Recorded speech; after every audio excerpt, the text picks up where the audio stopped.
예. 우리가 어떤 실패의 경험을 가지고 다시 어떤 일을 한다는 것은 굉장히 힘들고 버거운 일입니다. 우리 최근에 그 대통령 체포영장도 한번 실패하고 다시 해야 되잖아요. 이게 갑절로 힘든 일이죠. 다시 그 동력을 가지고 한번 실패했던 경험 속에서 그 일을 해야 되기 때문에 그것이 배나 어려운 일인 것이죠. 모세는 처음부터 사실 의심을 했습니다. 하나님 앞에서 이런 상황을 예측했었잖아요. 그래서 시내산에서 하나님, 만약에 제가 바로에게 가거나 이스라엘 백성이 갔을 때 네가 어떻게 우리 지도자가 될 수 있냐 이런 이야기를 했을 때 제가 뭐라고 해야 될까요? 분명히 이런 질문을 했고 저는 자격이 없습니다. 못합니다. 다른 사람 보내주십시오. 뭐 이런 이야기를 했습니다. 그때 하나님이 그에게 기적 3가지를 보여주셨죠. 뭐 2가지 보여주시고 1가지는 약속해 주셨잖아요. 그리고 가기 전에도 반드시 그 아들까지 죽어야 너희가 애굽에 나올 수 있다. 이런 확신까지. 그러니까 앞으로 일어나게 될 일들까지도 하나님은 모세에게 말씀해 주셨습니다. 그런데 실제로 어떻습니까? 막상 바로에게 가보고 이스라엘 백성들에게 갔을 때 이스라엘 백성들은 그래도 기적들을 행했을 때 그것을 믿어줬습니다. 그러나 실제로 바로에게 그가 나아갔을 때 바로의 완고함과 고집스러움이 그를 좌절케 했습니다. 이렇게 하면 그가 하나님이 이스라엘 백성들을 이집트에서 나가게 하실 것이라는 그 말에 대해서 순순히 반응할 것이라는, 응답할 것이라는 생각을 가졌던 것 같습니다. 분명히 하나님은 그가 완고하게 돼서 그렇게 하지 않을 것이라고 말씀하셨고 그 아들이 죽어야만 나갈 수 있을 것이라는 것도 이미 말씀하셨지만 모세는 이 반응 앞에 무너지는 것을 보게 됩니다.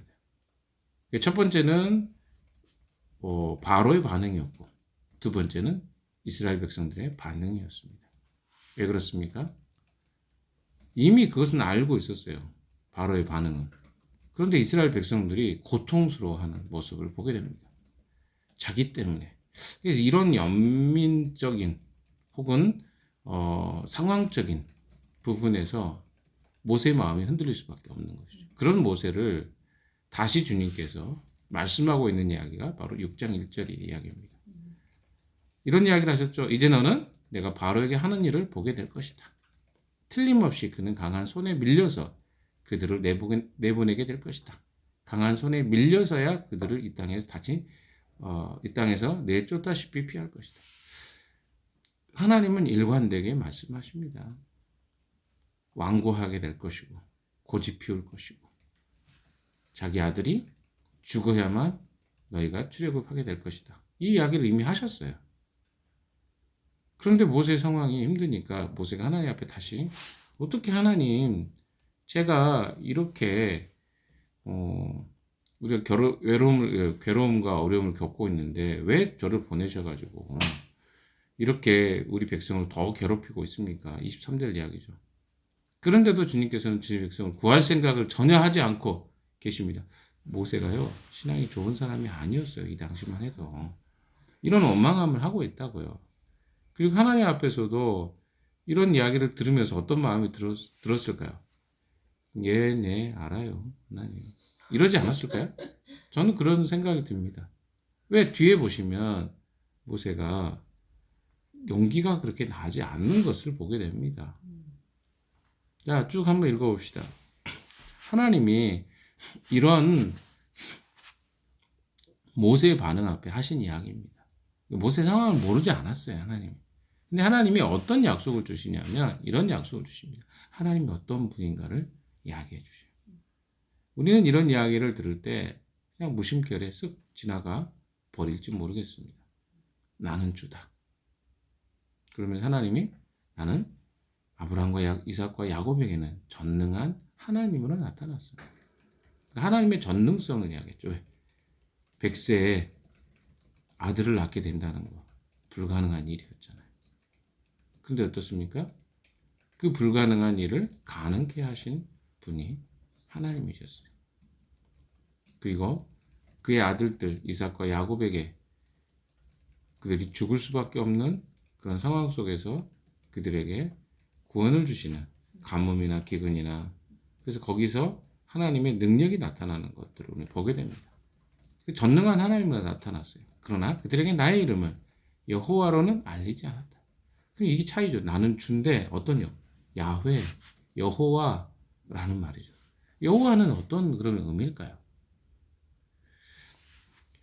4절에 보십시오. 나는 또한 그들이 한동안 나그네로 몸부쳐 살던 가나안 땅 그들의 주기로 그들과 언약을 세웠는데 이제 나는 이집트 사람의 종으로 부리는 이스라엘 자손의 시름소리를 듣고 내가 세운 언약을 생각한다. 그러니까 여호와 하나님은 어떤 하나님입니까? 여기 설명이 나온 거죠. 약속을 세우시고 약속을 이루시는 분이다. 그러니까 하나님은 그 전까지는 어때요? 전능한 능력을 나타내시는 분으로만 그 조상들, 족장들에게는 그렇게 나타났었죠. 그러나 이제 모세와 민족, 국가를 세울 때는 하나님 어때요? 그 전능성뿐만 아니라 언약에 신실하신 하나님. 우리가 사실은 지금도 하나님 믿는 건 뭡니까? 하나님이 세우신 약속하신 것은 반드시 이루시는 분이다. 여호와 하나님이잖아요. 하나님은 그 언약을 세우시고 그 언약을 생각하셔서 그들을 구원하신 거예요. 그러니까 예수 그리스도도 오셔서 어떻습니까? 그가 약속하신 것을 이루시는 분이잖아요. 여호와 하나님의 이름으로 예수 그리스도 오셨고 그분도 우리에게 약속하신 것은 여호와 하나님의 이름으로 이루실 것입니다. 이게 바로 여호와라는 뜻의 의미입니다. 6절에 보시면 그러므로 너는 이스라엘 자손에게 말하여라. 나는 주다. 나는 이집트 사람들이 너희를 강제로 부리지 못하게 거기에서 너희를 이끌어내고 그 종살에서 너를 건지고 나의 팔을 펴서 큰 심판을 내리면서 너희를 구하여 내겠다. 자, 보시면 나는 주다. 나는 이스라엘 사람들이 너희를 강제로 부리지 못하게 거기서 너희를 이끌어내고 종살이 너희를 건지고 나의 팔을 펴서 큰 심판을 내리면서 너희를 구하여 내겠다. 그러면서 하나님이 약속합니다. 그래서 너희를 나의 백성으로 삼고 나는 너희 하나님이 될 것이다. 그러면 너희는 내가 주, 곧 너희를 이집트 사람의 강제 노동에서 이끌어낸 너희 하나님을 알게 될 것이다. 근데 여기서 모순이 좀 있죠. 어떤 모순이 있습니까? 이미 하나님은 모세에게 그 약속을 주셨어요. 그리고 모세는 거기에 순종했어요. 그러면 바로에게 갔을 때 이 약속들이 어떻게 돼야 돼요? 성취되는 것을 모세가 보았어야 됩니다. 그러나 하나님은 그렇게 하지 않으셨어요. 모세 편에서 생각하면 그렇다는 겁니다. 그렇게 하지 않은 것 같아요. 그리고 백성들의 고통은 더 가중되었습니다.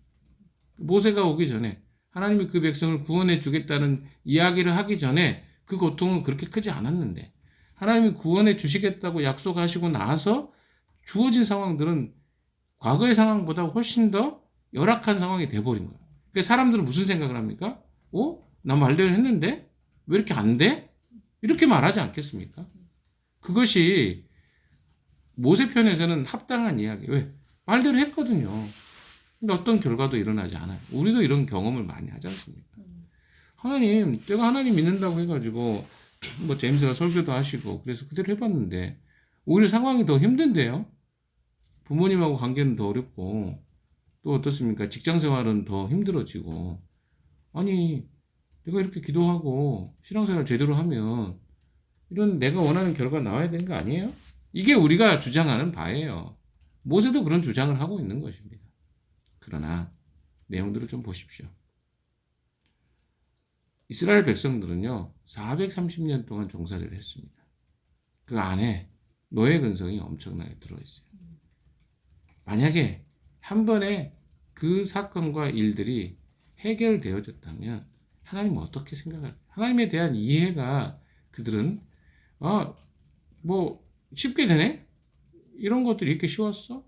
부터 시작해서 하나님에 대해서 이해하는 것이 굉장히 어려웠을 것입니다. 그리고 그들의 간절성도 떨어졌어요. 왜?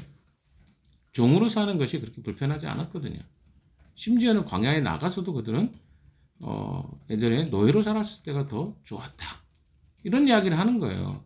그러니까 이미 이걸 우리 삶으로 가져오면 이미 이 세상에 살아가는 것에 익숙해져 버린 사람들에게 하나님 백성으로 구원 이런 것은 별로 매력이 없을 수도 있다는 거예요. 왜? 이미 나는 이 땅에 사는 게 익숙한데 나는 이것이 편한데 뭘 구원이고 뭐가 나에게 도움이 된다는 거야. 그러니까 이 세상이 사실은 깨진 세상이고 그 내막을 알지 못하는 사람들에게는 이 세상은 그냥 그렇고 저렇게 살만한 세상인 거예요. 그러나 이 세상의 본질을 이해하고 깨달을 때 사람들은 여기서 구원해달라고 소리를 지르는 거죠. 그래서 이 세상에서도 그냥 부모가 뭐 잘 나를 케어해주고 또 가정도 나쁘지 않고 직장 생활도 힘들지 않고 관계도 그렇게 어렵지 않고 이런 사람들은요 하나님 찾지 않습니다. 그러나 어떤 사람들이 주님을 찾습니까? 이 세상 안에서 깨진 세상을 맛보는 사람들이에요. 너무 힘들다. 이 세상 난 못 살겠는데. 이런 사람들은 훨씬 더 주님을 잘 믿습니다. 물론 그렇지 않은 사람도 있지만 그러니까 상황적으로 깨진 세상의 아픔을 강하게 느끼는 사람들일수록 뭘 느끼는 거예요? 하나님의 사랑이 특별하게 느껴지는 거예요. 그래서 하나님이 이런 상황들을 통해서 하나님이 어떤 분인지를 가르쳐요. 그러니까 하나님 목적은요 단순히 이스라엘 백성들을 구원해 주는 것 그것만이 목적은 아닙니다. 아니 왜 하나님 백성이라고 해서 그들을 건져주는 것이 어떤 의미가 있어요? 하나님은요 목적은 그 백성을 여기 7절에 이야기한 것처럼 너희를 나의 백성으로 삼고 나는 너희 하나님이 될 것이다. 그러면 너희는 내가 주 곧 너희를 이집트 사람의 강제로 통해서 이끌어낸 너희 하나님을 그러니까 나의 백성 삼고 나는 너희 하나님이 된다. 그런데 그렇게 되면 내가 주 곧 너희를 이집트 사람의 강제로 통해서 이끌어낸 너희 하나님을 그때 알게 될 것이다. 지금 아는 게 아니에요. 이 사람들은 절대 모릅니다. 뭘 몰라요? 하나님이 어떤 분인지 모르는 거예요. 그러니까 하나님 목적은 하나님이 어떤 분인지도 모르는 하나님 백성들을 건져내는 게 목적이 아니에요. 하나님이 어떤 분인가와 하나님을 그들의 주 되심 그리고 구원자 되심과 창조주 되심을 그들이 알게 돼서 하나님과 다시 교제하고 회복되는 것이 목적이지 그들이 알지도 못하는데 구원해내는 게 목적이 아니었기 때문에 하나님은 기다리신 거예요. 이런 상황들 속에서 그들이 깨닫는 거죠. 영적으로 어두웠던 그들의 눈이 시각들이 열리게 되는 것이 목적이었던 거예요. 그래서 그 상황들을 우리가 볼 때는 내버려 둔 것 같지만 그렇지 않습니다. 하나님의 통제 아래에 있었어요. 자, 8절 읽어봅시다. 시작. 내가 아브라함과 이삭과 야곱에게 주기로 손을 들어 그 땅으로 너희를 데리고 가서 그 땅을 너희에게 주어 너희의 소유가 되게 하겠다. 나는 주다. 이것은 미래형입니다. 그러니까 믿음이라는 것들은요. 현재적인 부분도 있지만 미래적인 약속에 근거한 거예요. 우리가 믿는다. 믿음이 있다 없다. 이런 것들은 다 내가 어떻게 근거로 해서 내가 믿는 힘이 좋냐 믿는 힘이 약하냐 이런 걸로 우리는 자꾸 믿음이 좋다 안 좋다 그래요. 믿음이라는 근거는 뭐냐면 하나님이 해주신 약속입니다. 그러니까 하나님은 약속을 주시는 거예요. 하나님 안에서 하나님이 어떤 일을 이루시고 행하실 것이라는 것을 약속해 줍니다. 그럼 믿음이 좋은 사람은 어떤 사람입니까? 주일학교를 이제 새로 시작하는 우리 선생님들도 있는데 부교사로. 근데 그 사람들이 믿음이 좋은 겁니까? 아니에요. 그러니까 내가 어떤 교사를 하고 교회 봉사를 하고 이런 걸 우리 믿음이 좋다. 보통 크리스찬들이 말할 때 믿음이 좋다. 그런 거야. 왜? 보통은 안 하는데 젊은 애들이 이걸 해? 이런 믿음이 좋다. 자기와 비교해서. 그런 게 믿음이 아니고 하나님의 약속을 얼마나 신뢰하는가. 그것을 이해하고 있는가. 이해한 대로 그렇게 살아가는가. 이게 믿음이 좋다는 말입니다. 그러니까 뭐예요? 하나님이 약속을 주십니다. 그리고 그 약속을 붙잡는 자는 믿음이 좋은 거예요. 중간에 흔들릴 수 있어요. 그럼에도 불구하고 그 믿음을 붙잡는 사람, 이걸 믿음의 사람이라고 하는 겁니다. 그래서 여러분 기억하십시오. 믿음이 좋다는 것은 하나님의 언약과 약속을 붙잡고 그것을 신뢰하는 자. 그냥 나를 신뢰하는 게 아니에요. 내가 나는 믿음이 좋습니다. 절대 저는 안 버립니다. 이런 게 아니라 하나님의 약속에 대한 신뢰를 강하게 하는 자, 믿음이 좋은 자입니다.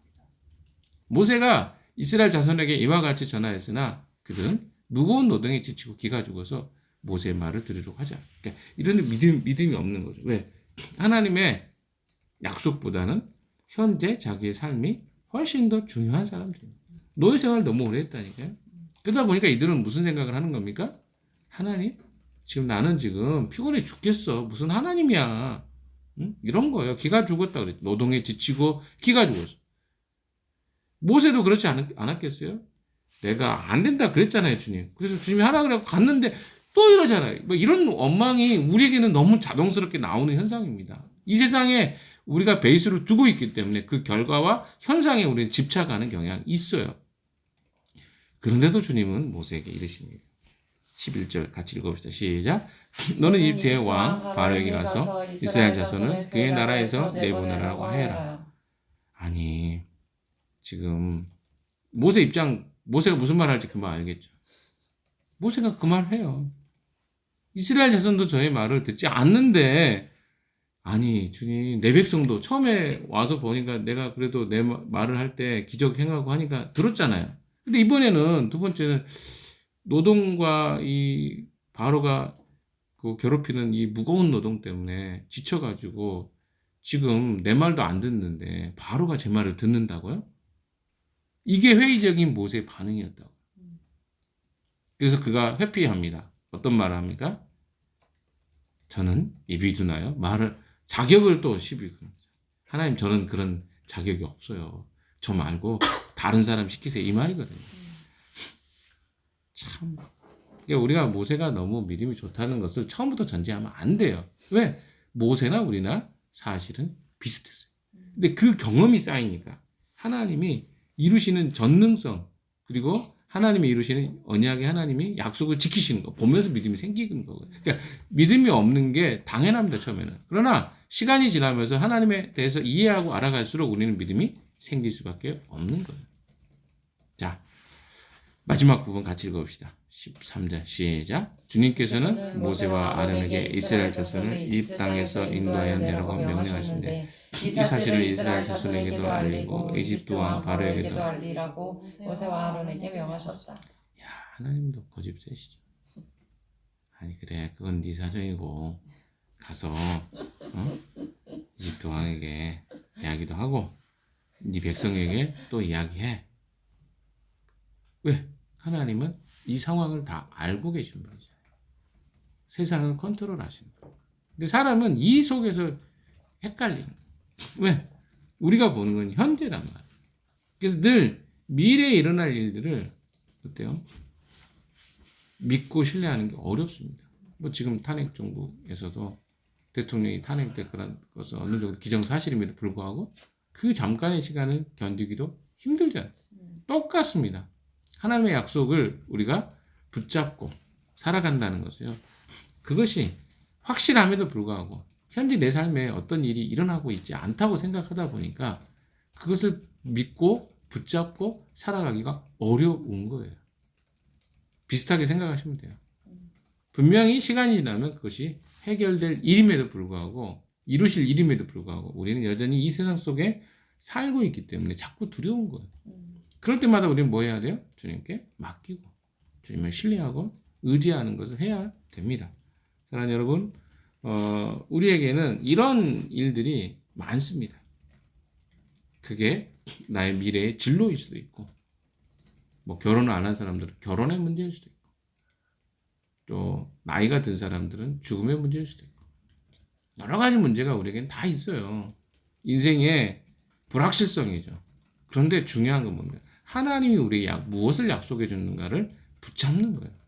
그것을 붙잡는 것이 신앙이고 그것을 의지하는 것이 우리가 해야 될 바른 하나님을 향한 태도입니다. 오늘 하루도 그 주님을 붙잡고 의지하는 하루 되시기를 주님의 이름으로 축원합니다. 기도합시다.